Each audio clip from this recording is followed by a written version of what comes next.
ఓవైపు తీవ్ర ఆర్థిక సంక్షోభం, మరోవైపు బలూచిస్తాన్ వేర్పాటువాదం పాకిస్తాన్ను ఉక్కిరిబిక్కిరి చేస్తున్నాయి. దాయాది దేశంలో అంతర్యుద్ధం తీవ్రరూపం దాల్చుతోంది. తాజాగా సింధ్ ప్రాంతంలో జనం రోడ్లపైకి వచ్చి విధ్వంసం సృష్టించారు.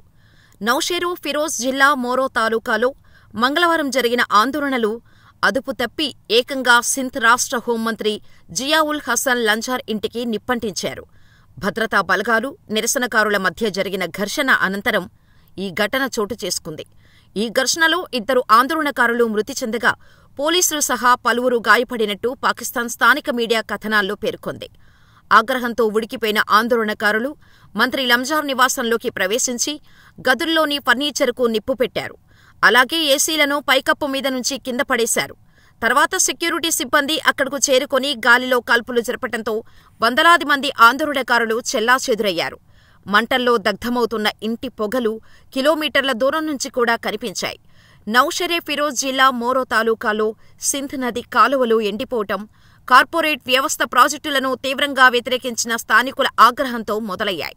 పహల్గాం ఉగ్రదాడి అనంతరం సింధు నదీ జలాల ఒప్పందాన్ని భారత్ తాత్కాలికంగా రద్దు చేయటంతో పాక్కు వెళ్లే నీళ్లు ఆగిపోయాయి. దీంతో పాక్ ప్రభుత్వంపై జనం తిరగబడ్డారు. నిరసనకారులు జాతీయ రహదారిపై బైఠాయించే ప్రయత్నం చేయగా ఆ ప్రయత్నాన్ని పోలీసులు అడ్డుకోవటంతో హింస చెలరేగింది. దీంతో ఆందోళనకారులు ప్రతీకారంగా ట్రక్కులను లూటీ చేయడమే కాకుండా 3 వాహనాలకు నిప్పు పెట్టారు. వాటిల్లో ఒకటి ఆయిల్ ట్యాంకర్ కావటం గమనార్హం. ఈ ఘటనకు సంబంధించిన వీడియోలు సోషల్ మీడియాలో వైరల్ అయ్యాయి. ఒక వీడియోలో యూరియా బస్తాలతో ఉన్న ట్రక్కుపైకి నిరసనకారులు ఎక్కిన దృశ్యాలు కనిపించాయి.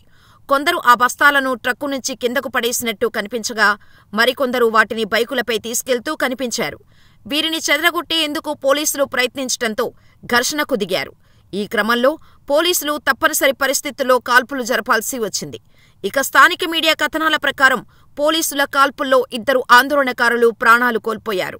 3 పోలీసులకు గాయాలయ్యాయి. వీరిలో ఒకరి తలకు తీవ్ర గాయమైంది. రక్తమోడుతూ చికిత్స కోసం ఆస్పత్రికి వెళ్లిన అతన్ని అక్కడి నుంచి బయటకు పంపించినట్టు నివేదికలు చెబుతున్నాయి. పహల్గాం ఉగ్రదాడికి ప్రతీకారంగా భారత్ చేపట్టిన ఆపరేషన్ సింధూర్తో ఇరు దేశాల మధ్య 4 రోజుల పాటు సాగిన సైనిక ఘర్షణలు మే 10న జరిగిన కాల్పుల విరమణ ఒప్పందంతో తగ్గుముఖం పట్టిన విషయం తెలిసిందే.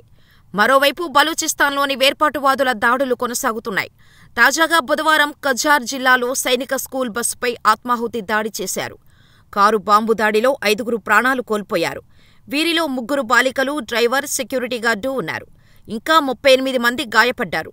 పాకిస్తాన్ ప్రభుత్వం ఈ దాడికి భారతదేశం మద్దతు ఇస్తున్నట్టు ఆరోపించింది.